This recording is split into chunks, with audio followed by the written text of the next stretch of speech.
हम लोग टाइप 3 के क्वेश्चंस की तरफ चलते हैं। टाइप 3 के क्वेश्चन देखने हैं। Total of 14,000 is invested. ये उस तरह के सवाल हैं जिसमें इन्वेस्टमेंट ज़्यादा होती है, वो डिफरेंट पार्ट्स में इन्वेस्ट की होती है। हर पार्ट का रेट डिफरेंट हो सकता है, हर पार्ट का टाइम डिफरेंट हो सकता है, तो वो डिफरेंट स्ट्रीम्स और डिफरेंट वेज में जो है ना वो आपको इंटरेस्ट कमा के दे सकते हैं। तो इस तरह के कॉन्सेप्ट में कोई फॉर्मूला देखें कोई डिफरेंट नहीं लगता, फॉर्मूला वही लगता है, लेकिन इसमें थोड़ा सा ज़रा कॉन्सेप्ट को समझने की ज़रूरत होती है कि इस तरह के सवालों को जब आप सॉल्व कर रहे हैं तो उनमें दोनों डिफरेंट टाइप की स्ट्रीम्स वगैरह को जहन में रखना होता है। थोड़ा सा लॉजिकल क्वेश्चंस ज़्यादा हैं, फॉर्मूले इसमें कोई भी चेंज नहीं है। अच्छा, a total of rupees 14,000 is invested for a year. आपके पास टोटल 14,000 रुपये हैं और एक साल के लिए इन्वेस्ट किए गए हैं। Part at 5% and the rest at 6%। तो जनाब जो बात आपको बताई जाए आप कोशिश करें कि उसको अपने पास रफ पे नोट करते चले जाएं ताकि आपको क्वेश्चन को समझने में आसानी हो। वर्ड पढ़ते जाएं और उनको ग्राफ्स में, उनको इस तरह से जो है ना वो फ्लो चार्ट्स वगैरह में डालते चले जाएं ताकि ये क्वेश्चन आपको याद रहे कि ये क्वेश्चन था क्या और ये आपने लिखा क्या था। अच्छा जी, तो जनाब 14,000 रुपए हैं, ये दो पार्ट्स में इन्वेस्ट किए गए हैं। एक पार्ट को हम पार्ट ए कह सकते हैं, एक पार्ट को पार्ट बी। अच्छा जी, और टाइम ये वाले भी एक साल के लिए इन्वेस्ट हुआ है और ये वाला भी एक साल के लिए इन्वेस्ट हुआ है। एक जो है उसका रेट था 5% और एक था जिसका रेट था 6%। ठीक है जी। If ₹740 is the total interest amount invested at 5% is, इन दोनों का जो इंटरेस्ट था इसका भी और इसका भी, इन दोनों को जब हमने ऐड किया कि इंटरेस्ट ऑफ ए और इंटरेस्ट ऑफ बी, तो इन दोनों को जब हमने ऐड किया तो बना 740। अच्छा, इंटरेस्ट का फॉर्मूला देखते हैं, I is equal to P R T होता है। ओके,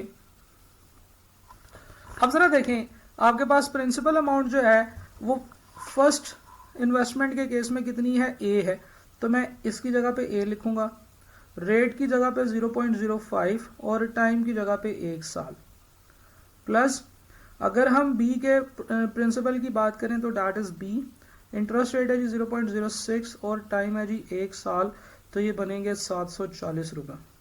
अगर हम इसको सिंप्लीफाई करें तो ये बनेगा 0.05 ए प्लस 0.06 बी, तो ये बनते हैं जी 740 रुपये।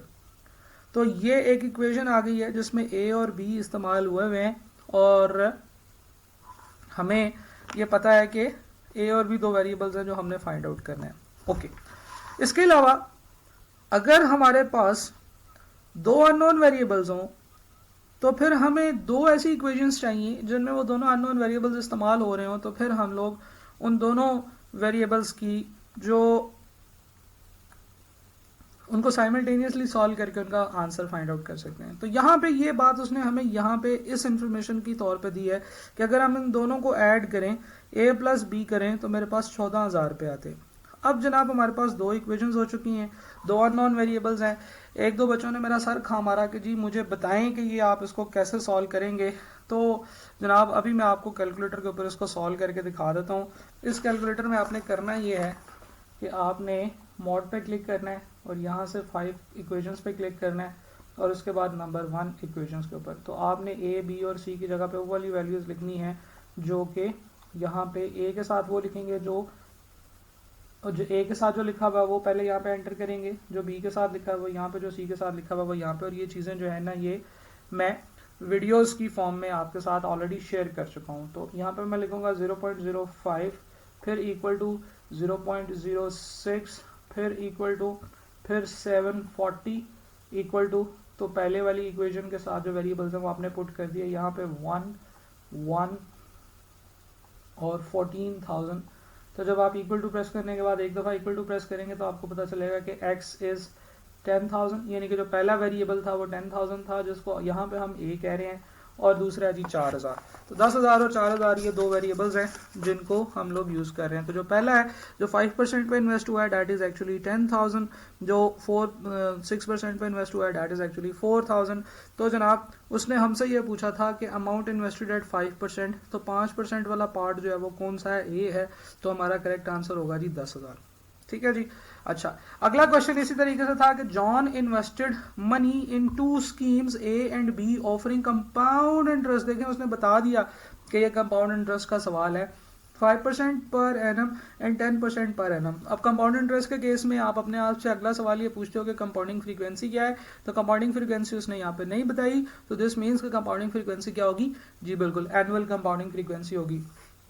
If the total amount of interest accrued through the two schemes together in 2 years is 2075, then the total amount invested was 15,000. Find out the amount invested in scheme A. बिल्कुल ditto same सवाल है, वहां पे 5% और 6% था, यहाँ पे 5% और 10% है। वहां पे 14,000 था, यहाँ पे दोनों को 15,000 किया। वहां पे 1 साल का इंटरेस्ट था, यहाँ पे 2 सालों का इंटरेस्ट है। वहां पे 740 रुपए इंटरेस्ट बन रहा था, यहाँ पे 2,075 रुपए सवाल इंटरेस्ट बन रहा था। तो ये सवाल मैं नहीं कराऊंगा, ये आप खुद कर सकते हैं। फर्क सिर्फ ये है कि ये सिंपल इंटरेस्ट का क्वेश्चन था और ये कंपाउंड इंटरेस्ट का क्वेश्चन था।